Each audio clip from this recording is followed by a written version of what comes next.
Hello, this is Andrine, a Jewish American priestess, and today we're going to do a reading on the Sephirah of Tiferet, which is balance and beauty and truth, and it is the week of the Omer that we are heading into this week, where we're counting the different lower seven Sephirot. And we're in the center right now. We have gone through Chesed and Gevurah, which is love and strength, and now we're coming into balance in the center, where those two things, love and strength, compassion and boundaries, are balanced in the center. So we're going to do a reading today with 7 Hebrunes. We're going to lay them out on our Magen here. Let's stir them up and see what comes out. I'm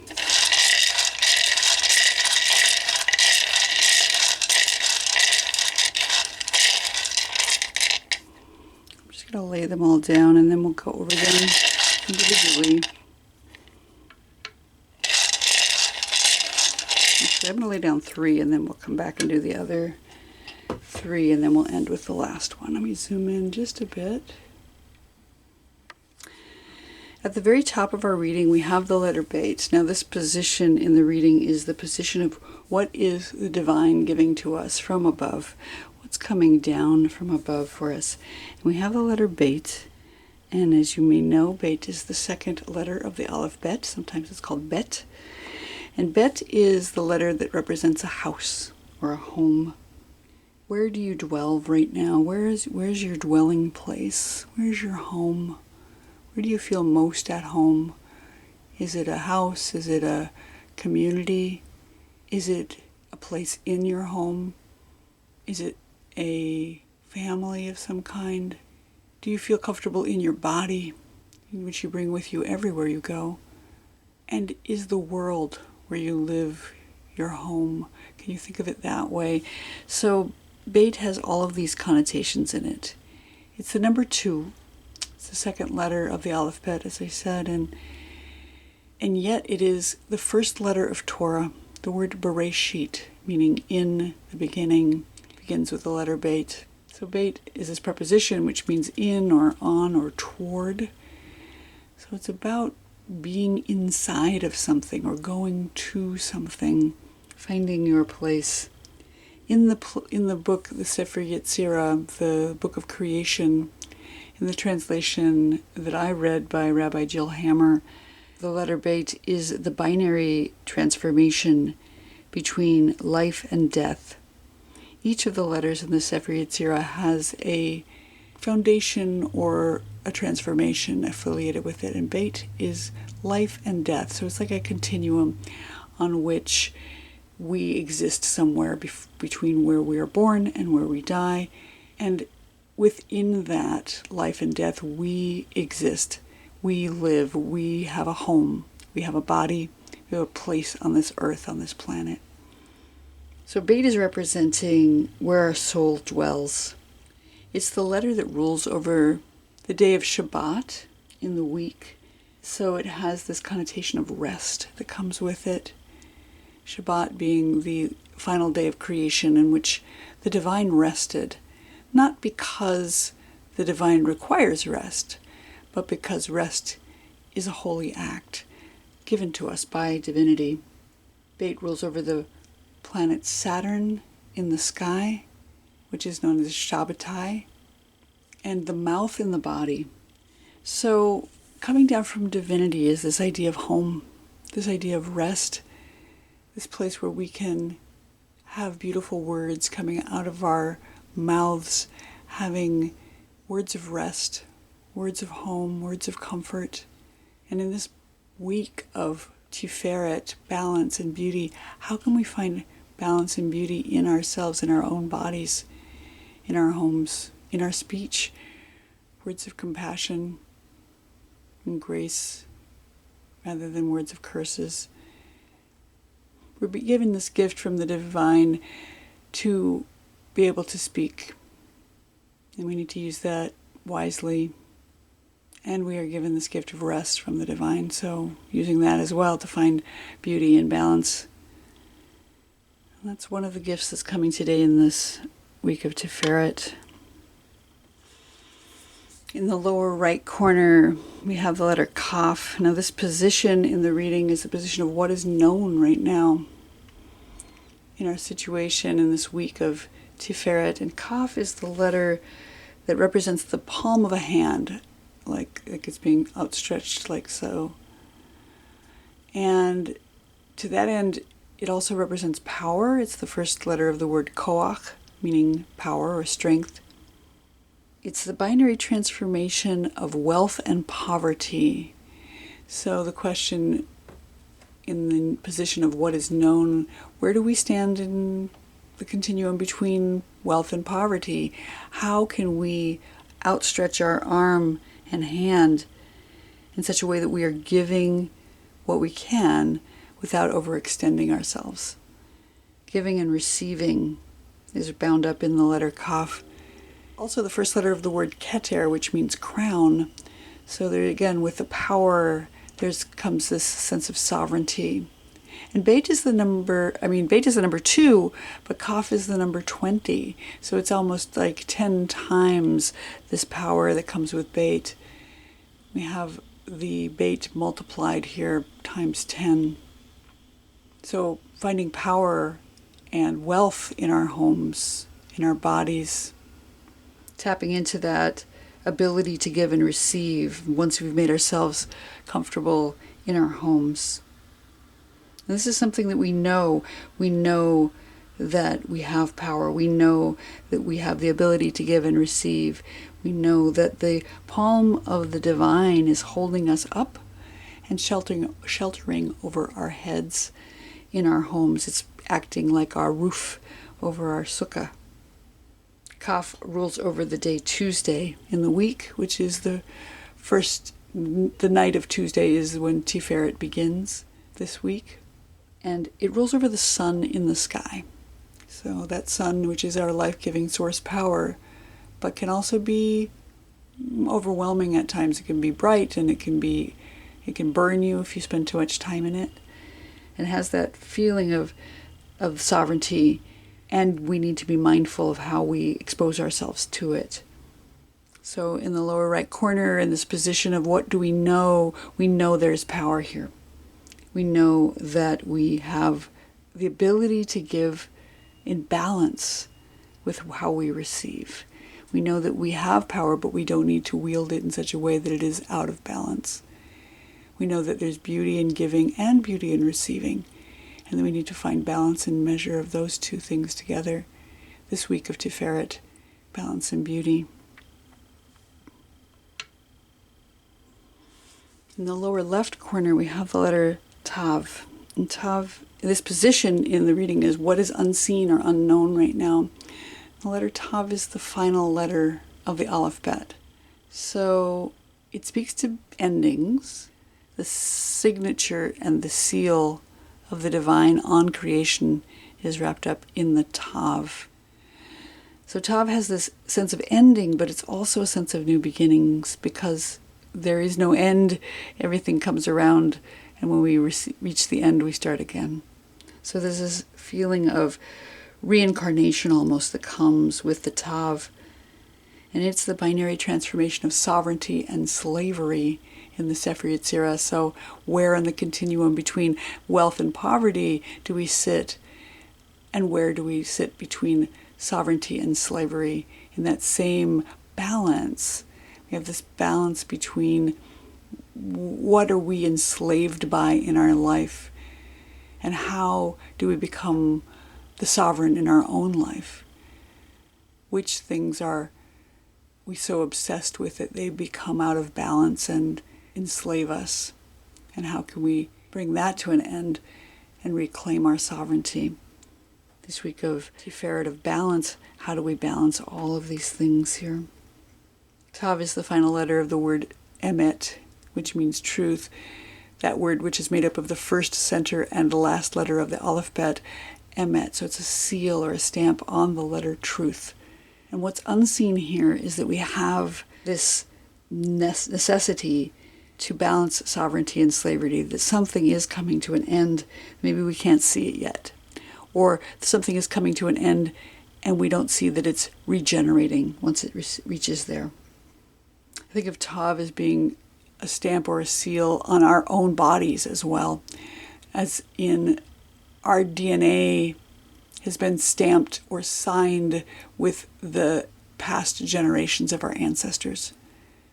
And so we may not be able to see how all that plays out in our lives, but we can take the time to reach into the ancestral realm and recognize that a lot of our behaviors and a lot of our actions and a lot of our mannerisms and habits, even emotional proclivities, are wrapped up in ancient generational transmission from ancestors.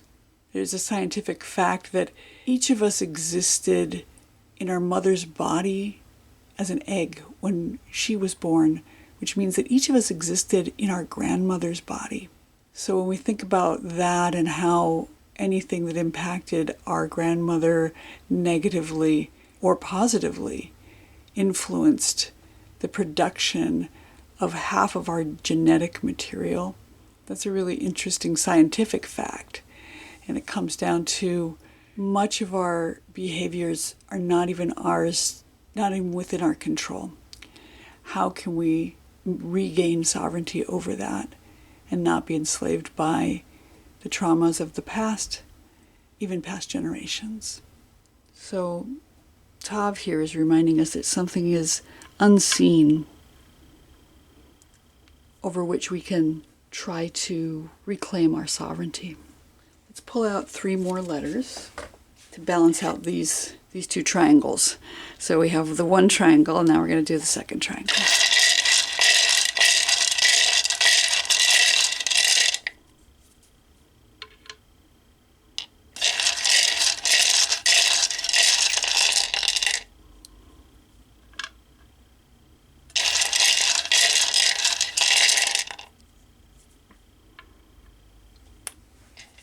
All right, in the bottom of our reading we have the letter Pe, and this bottom triangle is representing that which supports us, what is coming up from the earth or planting us to the earth right now.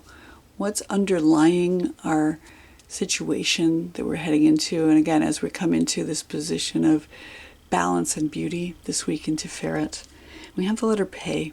I love this because Pe is the mouth of the divine, speaking creation into existence. So it balances out very nicely with the Bet, which is the mouth, or in the beginning, Bereshit. Because if this is the mouth of the divine, you can see that the Bet can come straight out of that mouth. It fits really beautifully right inside of the Pe. So the mouth of the divine, which is this spiral, and it spirals infinitely in and infinitely out, into our bodies, into that genetic material, down to the center core of us, and outwards into the cosmos, infinities away, as the cosmos continues to expand. So we have this beginning that happens up here at the Beit of the word, let there be light, and this cosmic beginning that happens out of the mouth of the divine, and then continues expanding, spiraling out eternally. Pe is the number 80 in Gematria, so it's got that infinity loop 8, which looks like the infinity symbol, times 10. So it's this ultimate manifestation of the infinite, spiraling again in and spiraling out. Pe is the first letter of the word Pa'am, which means time. So there's a spiral linear of time wrapped up in the Pe. And it is the binary transformation of grace and ugliness in the version of the Sefer Yetzirah that I read. Grace and ugliness, which are another 2 foundations that need to be balanced, right? We have grace, which is sort of beauty and composure, and ugliness, which is, that which is not graceful, that which is leading us toward something that's unprofitable in our life. I think of it in terms of speech because Pe is the mouth of the divine. It's the word Pe means mouth. So beauty and ugliness in speech. So blessing and curses is how I think of it. How can we bless that which we have rather than cursing? How can we ask for what it is we'd like to see in the world? How can we create with our own speech, this gift that the divine has given us, speech? How can we create what we'd love to see in the world with our speech rather than cursing what we don't want to see? Sometimes it's very easy to say, I don't like this, I don't want this, and I think this is bad. Instead of saying, this is how I would prefer things to be.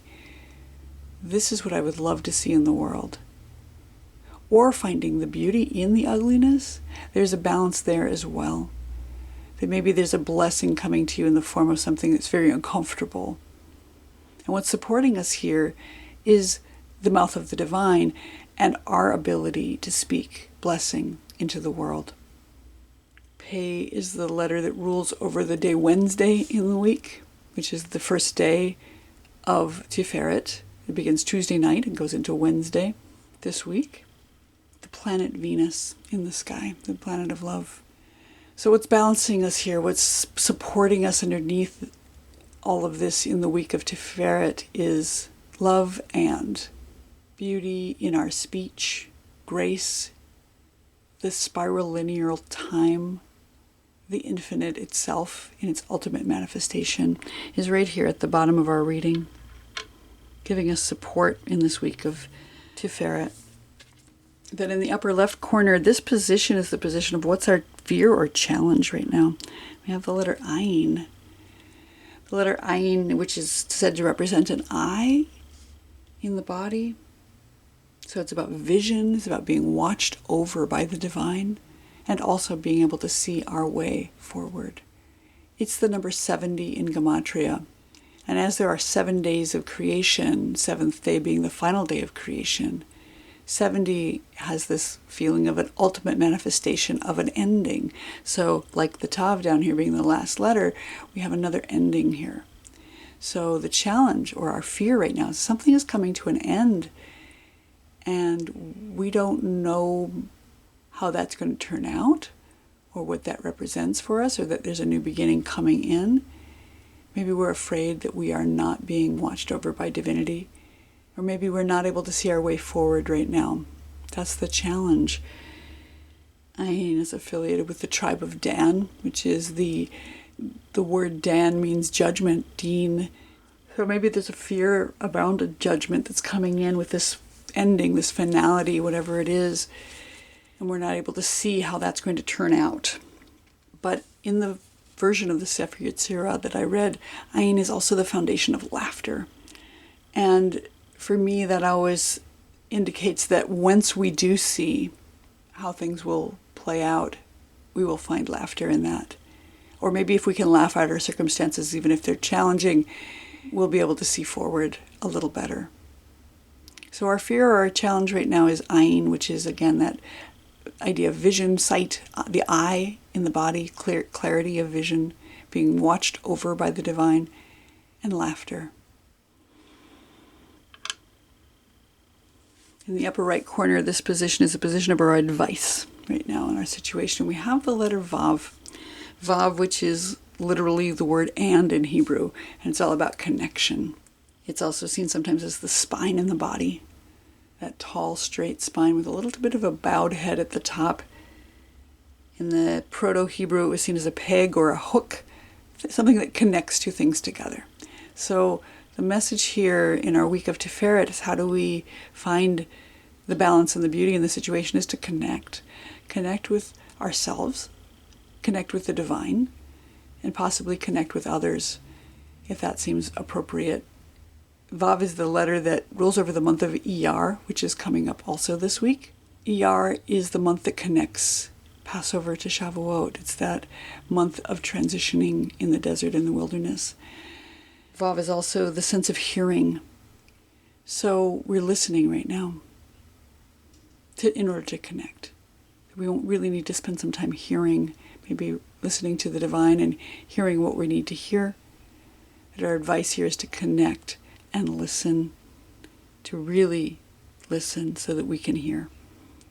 So find some way to tap into your unity with divinity, standing tall with your spine straight, your head bowed perhaps, joining heaven and earth. Vav is the number 6, so it is affiliated with the 6th day of creation, the last day of active creation, the day in which the divine created animals, including humans, finding some sort of relationship with other. And the number 6 is also affiliated with the 6 directions. For instance, on Sukkot, when we wave a lulav, which looks a little bit like a vav, we wave it in those 6 directions: east, west, south, north, above and below. And the 6 points on the star of the Magen David. It's also affiliated with the constellation of Taurus, which is coming in with the new moon. Taurus, which is a very grounded, earthy body. Finding pleasure, connecting with other. So our advice here is to connect. Our advice here to find balance is to connect with ourselves, with the divine, with another. Stand tall and listen so that we can hear appropriately. I'm going to pull out one more letter for the center of our reading today.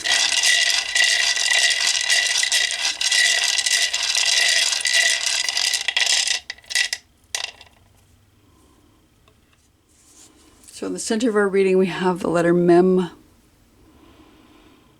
Mem, which is the mother letter of water, emotion, the amniotic fluid in which we are all gestated, Mayim Chaim, the waters of life.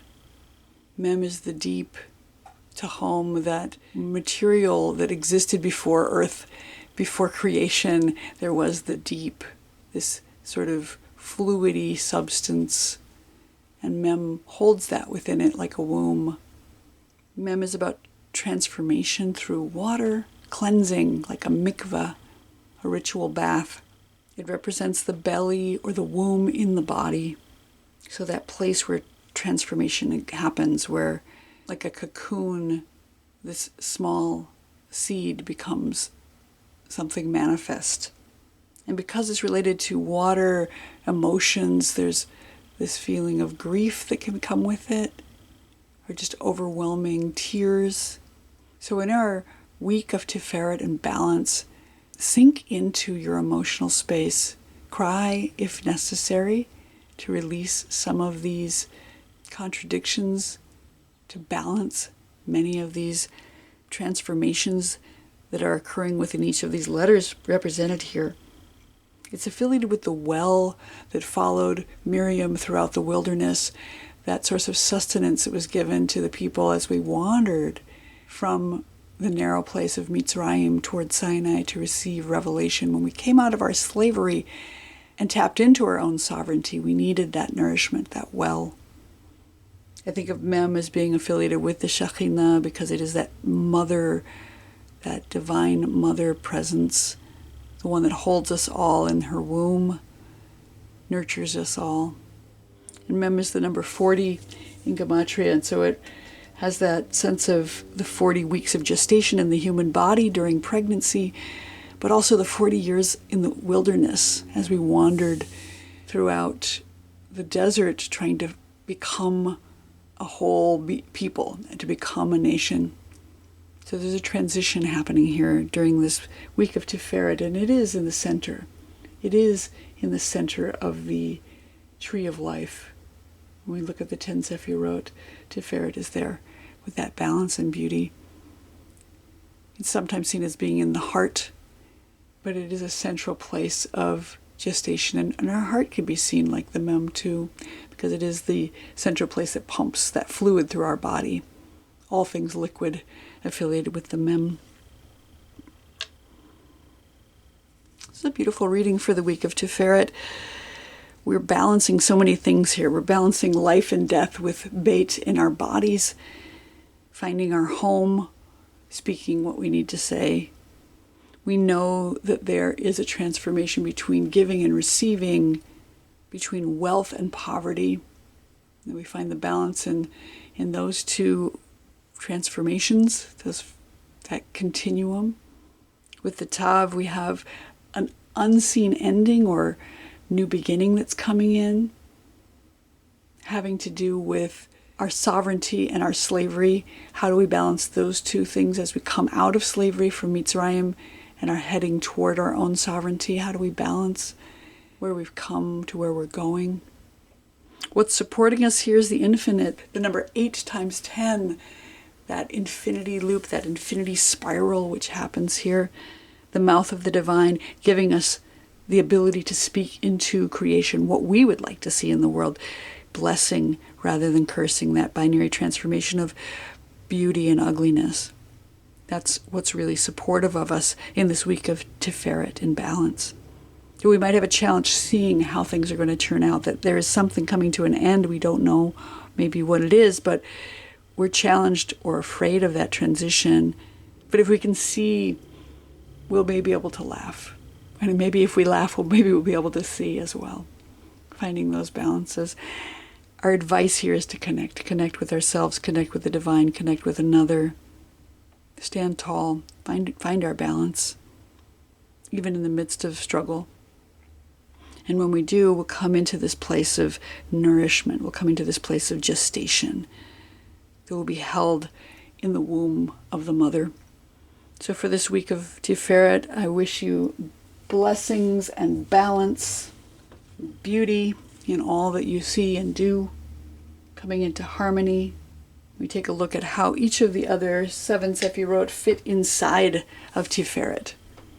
So on the first night we have love within balance, and the second night we have strength within balance and beauty, and then beauty within beauty itself, endurance within balance and beauty, acceptance within balance and beauty, connection within balance and beauty, and finally presence, indwelling presence of the divine sovereignty within balance and beauty. I wish you a beautiful week of Tiferet, and I will see you here next time.